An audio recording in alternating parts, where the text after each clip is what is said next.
বাইতুল মুকাদ্দাসের এক জনপদে একজন দরিদ্র দরবেশ বাস করতেন। তার অবস্থা এতটাই করুণ ছিল যে অপুষ্টিতে তার গাল দুটো বসে গিয়েছিল, ত্বকের উপর জমেছিল কালচে ছাপ। তার জীর্ণশীর্ণ শরীরের প্রতিটি হাড় বাইরে থেকে গোনা যেত। তার পরনের জীর্ণ পোশাকে এত বেশি তালি ছিল যে আসল কাপড়টি চেনা দায়ী ছিল। কিন্তু এই চরম দরিদ্রের মাঝেও তিনি ছিলেন ধৈর্য, সহনশীলতা আর অটল বিশ্বাসের এক মূর্ত প্রতীক। তিনি সারাক্ষণ এক মনে সৃষ্টিকর্তার কাছে প্রার্থনা করতেন। তার ঠোঁটে লেগে থাকতো একটাই আরজি, হে দুজাহানের মালিক, তুমি যদি আমাকে দুর্বল ও অক্ষম করেই সৃষ্টি করে থাকো, তবে বিনা পরিশ্রমে আমার রিজিকের ব্যবস্থা করে দাও। সকাল হোক বা সন্ধ্যা, তার মুখে ছিল এই একই আকুতি, যেন আল্লাহ তাকে অদৃশ্য কোনো উৎস থেকে এমন ভাবে দান করেন যাতে তাকে কখনো কারোর সামনে হাত পাততে না হয়। এলাকার কিছু দয়ালু মানুষের তার অবস্থা দেখে মায়া লাগতো। তারা মাঝে মাঝে তাকে খাবার দিয়ে যেত, যা দিয়ে কোনো মতে তার পেটের আগুন নিভত। কিন্তু অনেকেই ছিল যারা তাকে নিয়ে ঠাট্টা মশকরা করত। তারা একে অপরকে বলতো, দেখেছিস দাড়িওয়ালা লোকটাকে, কি সব আজে বাজে বকে সারাদিন, আল্লাহর কাছে এর আবদার তো দেখ, মনে হয় ওর মাথা খারাপ হয়ে গেছে। কেউ কেউ বলল, আরে রোজগারের জন্য তো কঠোর পরিশ্রম করতে হয়, দুনিয়াতে বড় বড় নবী রাসূলরাও খেটে খেয়েছেন, আর এই অলসটা ভাবে কোনো কষ্ট ছাড়াই তার আচল সম্পদে ভরে যাবে, এমন গুপ্তদন্ত দুনিয়াতে কেউ পায়নি। কিন্তু সেই দরবেশ ছিলেন নিজের বিশ্বাসে অটল। মানুষের কটূক্তি বা উপহাস তার প্রার্থনায় বিন্দুমাত্র প্রভাব ফেলতে পারেনি। তিনি আগের মতোই আকুল হয়ে তার প্রভুকে ডাকতেন। এক রাতে তিনি এমন ভাবে প্রার্থনায় মগ্ন হলেন যে রাত পেরিয়ে সকাল হয়ে গেল, তবু তার দোয়া থামল না। ভোরের আলো ফোটার ঠিক পর মুহূর্তেই হঠাৎ এক বিকট শব্দে তার জীর্ণ কুরের দরজাটি ভেঙে গেল। তিনি চমকে উঠলেন এবং তাকিয়ে দেখলেন একটি বিশাল স্বাস্থ্যবতী গরু শিং দিয়ে দরজা ভেঙে সোজা তার উঠানে এসে দাঁড়িয়েছে। দরবেশ গরুটিকে দেখা মাত্রই সিজদায় লুটিয়ে পড়লেন। তার চোখ দিয়ে ঝরছিল কৃতজ্ঞতার অস্ত্র। তিনি বিড়বিড় করে বলতে লাগলেন, হে আল্লাহ, হে দয়াময় প্রভু, অবশেষে তুমি আমার প্রার্থনা শুনেছ। রিজিক হিসেবে আমার জন্য এই মাংস ভর্তি গরুটিকে পাঠিয়েছ, তোমার শুকরিয়া। তিনি গরুটির দিকে মুগ্ধ চোখে তাকিয়ে রইলেন আর মনে মনে তার ভবিষ্যতের পরিকল্পনা আঁটতে লাগলেন। কি সুন্দর গরু, এর চামড়া দিয়ে আমি গালিচা বানাবো, শিং দিয়ে তৈরি করব সুরমা, অর্ধেক মাংস গরিবদের মধ্যে বিলিয়ে দেব, আর বাকিটা শুকিয়ে রেখে দেব যাতে অনেকদিন আমার চলে যায়। এইসব ভাবতে ভাবতে তিনি আর দেরি করলেন না। একটি ধারালো ছুরি হাতে নিয়ে গরুটিকে জবাই করে ফেললেন। তারপর সেটিকে একটি ঠেলাগাড়িতে তুলে কসাইয়ের দোকানের দিকে রওনা হলেন যাতে মাংসগুলো ঠিকমতো টুকরো করে নেওয়া যায়। কসাই যখন তার যন্ত্রপাতি তৈরি করছিল, ঠিক তখনই এক ব্যক্তি মাথায় হাত চাপড়াতে চাপড়াতে আর চিৎকার করতে করতে সেখানে সে হাজির হলো। সে সোজা দরবেশের জামার কলার চেপে ধরে গর্জে উঠল, ওরে জালিম, তুই আমার গরুটাকে কেন মারলি? জানিস কত যত্ন করে আমি ওকে পালন করেছিলাম? নিজের আরামের চেয়েও ওর খেয়াল আমি বেশি রাখতাম, সেরা ঘাস খাওয়াতাম, আর তুই এক মুহূর্তে আমার সব পরিশ্রম মাটিতে মিশিয়ে দিলি। বল, তোকে এই অধিকার কে দিয়েছে? লোকটির চিৎকারে মুহূর্তেই সেখানে বহু মানুষের ভিড় জমে গেল। দরবেশ শান্ত গলায় বললেন, ভাই, তোমার কোথাও ভুল হচ্ছে, এই গরু তোমার নয়, এটা স্বয়ং আল্লাহ আমার জন্য পাঠিয়েছেন, আমার বহু বছরের প্রার্থনার ফল এটি। তারপর তিনি জনতার দিকে তাকিয়ে বললেন, হে লোক সকল, তোমরা তো সবাই আমার দিন রাতের প্রার্থনার সাক্ষী। আমি কি আল্লাহর কাছে বিনা পরিশ্রমে হালাল রিজিকের জন্য দোয়া করতাম না? আজ আমার সেই দোয়া কবুল হয়েছে। আর এই বোকা লোকটি বলছে গরুটা নাকি তার। গরুর মালিক ক্রোধে ফেটে পড়ল। সে বলল, কি আজে বাজে বকছিস? হয় তুই পাগল হয়ে গেছিস, না হয় আমাদের বোকা বানাচ্ছিস। চল, তোর বিচার কাজীর দরবারে হবে। এই বলে সে দরবেশকে কয়েকটি ঘুষি মেরে দিল এবং তাকে টানতে টানতে শহরের অলিগলি দিয়ে কাজীর দরবারের দিকে নিয়ে চলল।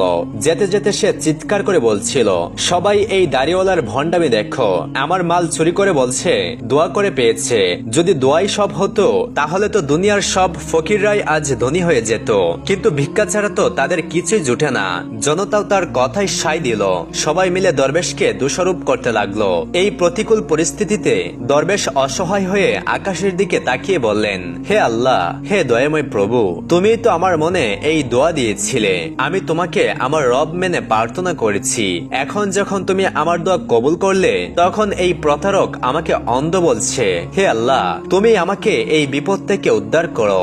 অবশেষে তারা কাজীর দরবারে গিয়ে হাজির হলো। কাজী সাহেব ছিলেন অত্যন্ত ন্যায়পরায়ণ এবং সৎ একজন মানুষ।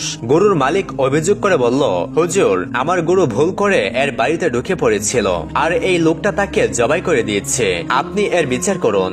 সে আমার উপর কেন এই জুলুম করলো? কাজী সাহেব দরবেশকে জিজ্ঞেস করলেন, বলো হে দরবেশ, তুমি এর গুরু কেন জবাই করলে? দরবেশ নিবেদন করলেন, হে ন্যায়পরায়ণ কাজী, আমি 7 বছর ধরে দিনরাত আল্লাহর কাছে বিনা পরিশ্রমে হালাল রিজিকের জন্য দোয়া করে আসছি।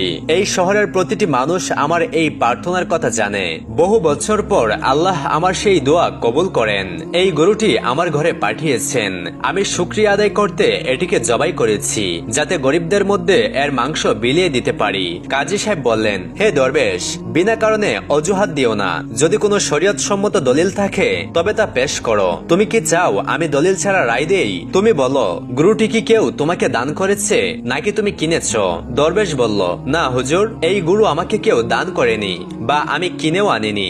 অতঃপর কাজী বললেন, হে দরবেশ, তাহলে তুমি এই গরুর মালিককে গরুর দাম দিয়ে দাও। কাজীর কথা শুনে দরবেশ হতাশ হয়ে পড়লেন এবং কান্নায় ভেঙে পড়ে বললেন, হে আমার মনের খবর রাখা মালিক, হে দয়াময় আল্লাহ, হে আমার প্রভু, তুমি এই সৎ কাজীর মনে আমার সত্যটা প্রকাশ করে দাও।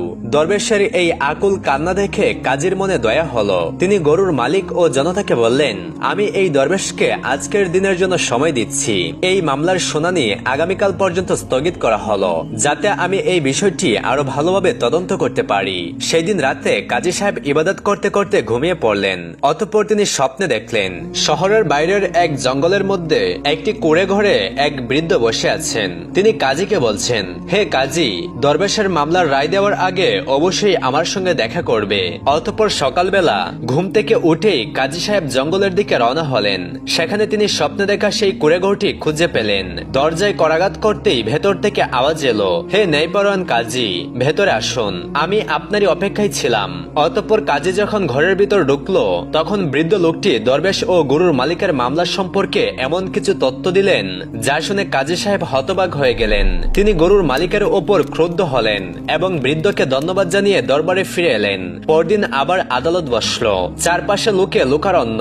গরুর মালিক চিৎকার করে বলল, কাজী সাহেব, এই দরবেশ বড় জালিম, ওকে কঠিন শাস্তি দিন। কাজী সাহেব গরুর মালিককে বললেন, চুপ করো তুমি, এখনই তোমার অভিযোগ ফিরিয়ে নাও। গরুর মালিক চিৎকার করে বলল, এটা কেমন বিচার? ওই দরবেশ আমার গরু মেরে ফেললো আর আপনি বলছেন মাফ করে দিতে? কখনোই না। কাজী সাহেব বললেন, যখন আল্লাহ তোমার এত বড় পাপ গোপন রেখেছেন তখন তুমিও ধৈর্য ধরো। কিন্তু সেই লোকটি তার দাবিতে অটল রইল।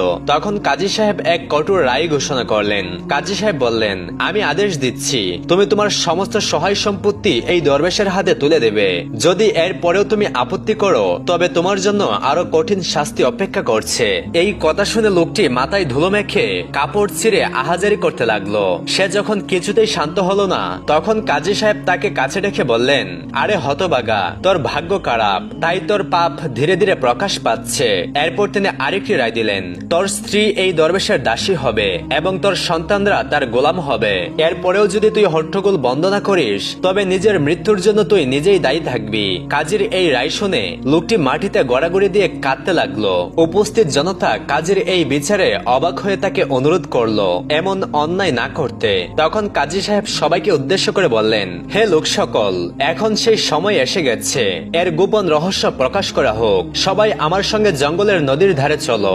অতঃপর সবাই কাজীর সাথে নদীর তীরে গিয়ে উপস্থিত হলো। সেখানে পৌঁছে তিনি একটি বিশাল গাছের নিচে সবাইকে দাঁড় করালেন এবং এক চাঞ্চল্যকর সত্য উন্মোচন করলেন। ঘটনা হলো, এই গরুর মালিক বহু বছর আগে তার প্রভুকে হত্যা করে এই গাছের নিচেই তাকে পুঁতে রেখেছিল। সে ছিল তার প্রভুর কৃতদাস, আর এই দরবেশ হলো সেই নিহত প্রভুরই ছেলে। শিশু বয়সে কিছু না বুঝতে পেরে সে এতদিন অজানাই ছিল। তিনি আরো জানান, এই লোকটি তার প্রভুকে খুন করে সমস্ত সম্পত্তি দখল করে নেয় এবং তার দাসীকে বিয়ে করে। আমি একে এক কঠোর রায় দিয়েছিলাম যাতে সে নিজের ভুল বুঝতে পারে এবং অনুতপ্ত হয়, কিন্তু সে নিজের পাপের পর্দা নিজেই ছিঁড়ে ফেলেছে। অতঃপর কাজী সাহেবের আদেশে সেই জালিমকে গাছের সঙ্গে বাঁধা হলো এবং জল্লাদকে ডেকে আদেশ করলো, হে জল্লাদ, এই ব্যক্তি তার মালিককে যেই খঞ্জর দিয়ে হত্যা করেছিল তুমি সেই খঞ্জর দিয়ে তার শিরুচ্ছেদ করো। অতঃপর জল্লাদ সেই খঞ্জর দিয়ে তার শিরুচ্ছেদ করলো যা দিয়ে সে তার প্রভুকে হত্যা করেছিল। অবশেষে সত্যের জয় হলো। একজন অত্যাচারী সাজা পেল, একজন অসহায় তার সবকিছু ফিরে পেল এবং সৃষ্টিকর্তার ওপর প্রতিটি মানুষের বিশ্বাস নতুন করে জেগে উঠল। উপস্থিত জনতা তাদের ভুলের জন্য কাজী সাহেবের কাছে ক্ষমা চাইল। এভাবেই এক দীর্ঘ প্রতীক্ষার পর দরবেশ তার প্রার্থনার প্রকৃত ফল লাভ করলো। তো প্রিয় দর্শক, আমাদের এই গল্পটি আপনার কাছে কেমন লাগলো তা অবশ্যই কমেন্ট করে আমাদের জানাবেন।